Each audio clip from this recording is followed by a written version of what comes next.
நன்மையா எஜுகேஷன் சார்பாக அனைவருக்கும் வணக்கம். இன்றைய நாளேடுகளான தி இந்து தமிழ் நாளிதழ் மற்றும் தினமணி நாளிதழ் ஆகியவற்றிலிருந்து எடுக்கப்பட்ட செய்தி குறிப்புகளை நம்ம டிஎன்பிசி எக்ஸாம் பாயிண்ட் ஆஃப் வியூவில் தொடர்ச்சியாக பார்க்க போகிறோம்.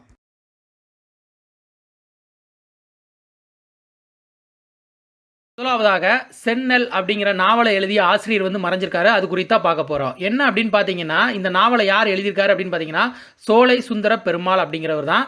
இவர் பள்ளி ஆசிரியராக இருந்து ஓய்வு பெற்றிருக்காரு. இவர் இடதுசாரி சிந்தனைகளை தீவிரமாக கடைபிடிக்கிறாரு. இவர் பார்த்தீங்கன்னா சென்னல் நாவலை எந்த சம்பவத்தை அடிப்படையாக கொண்டு எழுதியிருக்காரு அப்படின்னு பார்த்தீங்கன்னா, வெண்மணி அப்படிங்கிற இடத்துல நடைபெற்ற சம்பவத்தை அடிப்படையாக கொண்டு தான் இந்த நாவலை இயற்றிருக்காரு.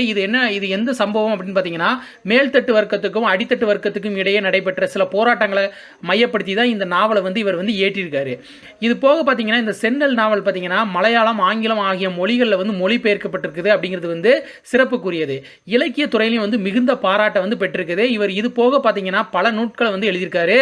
அதில் குறிப்பாக சொல்லணும் அப்படின்னு பார்த்தீங்கன்னா, 1989ஆம் ஆண்டு எழுதிய தலைமுறைகள் அப்படிங்கிற சிறுகதை சாலை அமைக்கும் பணியில் ஈடுபட்ட தொழிலாளர்களின் வாழ்வியல் குறித்து விளக்குவதாக அமைஞ்சிருக்குது.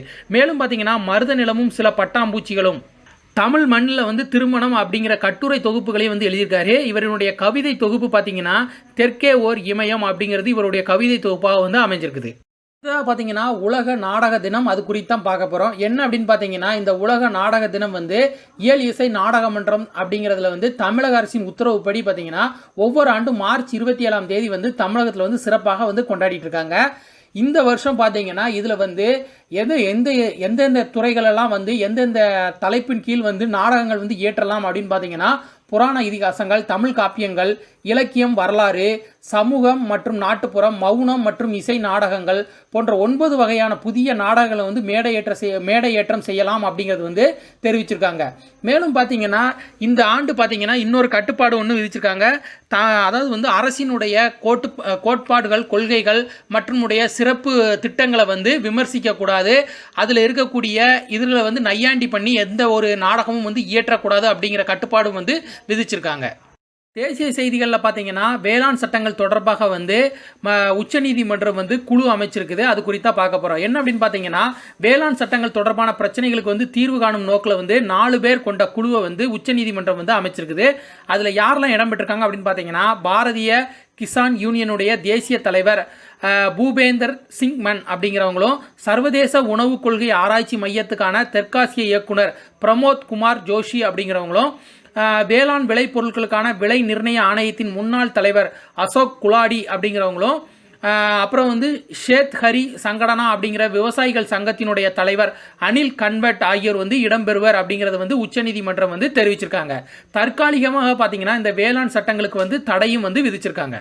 நம்முடைய விவேகானந்தருடைய 158வது பிறந்த நாள் விழா நேற்று கொண்டாடியிருக்காங்க. அது குறித்து தான் பார்க்க போகிறோம். என்ன அப்படின்னு பார்த்தீங்கன்னா, சுவாமி விவேகானந்தர் கடந்த 1863ஆம் ஆண்டு மேற்கு வங்கத்தினுடைய கொல்கத்தாவில் பிறந்திருக்காரு. இவர் தீவிரமாக பார்த்தீங்கன்னா வேதாந்த கொள்கைகளை மக்களிடையே பரப்பியதில் முக்கிய பங்கு வகிச்சிருக்காரு. மேலும் பார்த்தீங்கன்னா எண்ணம், செயல் ஆகியவற்றின் வாயிலாக இந்தியாவினுடைய கலாச்சாரத்தையும் சமுதாய நெறிமுறைகளையும் மக்களிடையே கொண்டு சென்றவர் இந்த சுவாமி விவேகானந்தர். சுவாமி விவேகானந்தரினுடைய 188வது பிறந்த நாள் விழாவை தான் நேற்று 12/1/2021 அன்று கொண்டாடியிருக்காங்க. மேலும் பார்த்தீங்கன்னா ஜனவரி 12ஆம் தேதி தேசிய இளைஞர்கள் தினம் கொண்டாடப்படுகிறது அப்படிங்கிறது சிறப்புக்குரியது.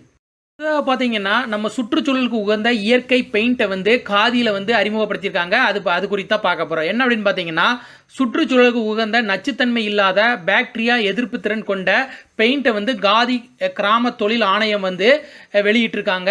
இது என்ன அப்படின்னு பார்த்தீங்கன்னா, மனமற்ற இந்த பெயிண்ட் பசுவினுடைய சாணத்தை முக்கிய மூலப்பொருளாக கொண்டு உருவாக்கப்பட்டிருக்குது.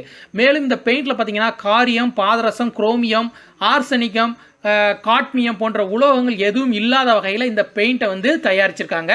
குறைந்த விலையில் தயாரிக்கப்படக்கூடிய இந்த பெயிண்ட்டுக்கு பார்த்தீங்கன்னா இந்திய தர நிர்ணய அமைப்பினுடைய சான்றிதழ் கிடைச்சிருக்குது அப்படிங்கிறது குறிப்பிடத்தக்கது.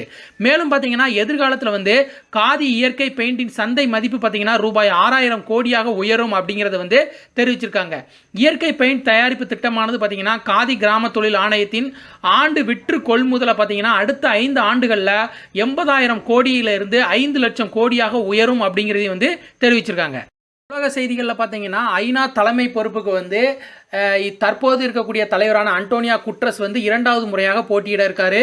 என்ன அப்படின்னு பார்த்தீங்கன்னா, ஐநா அமைப்பினுடைய பொதுச் செயலர் பதவிக்கு வந்து மீண்டும் போட்டியிட வந்து அன்டோனியோ குட்ரஸ் வந்து முடிவு செஞ்சிருக்காரு அப்படிங்கிறது வந்து தெரிவிச்சிருக்காங்க.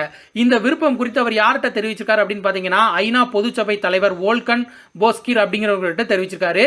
இவர் வந்து எப்போ இந்த தலைமை பொறுப்புக்கு வந்தார் அப்படின்னு பார்த்தீங்கன்னா, கடந்த 2017ஆம் ஆண்டு ஜனவரி மாதம் 1ஆம் தேதி முதல் வந்து ஐநா பொதுச் செயலாளராக இருந்து வராரு.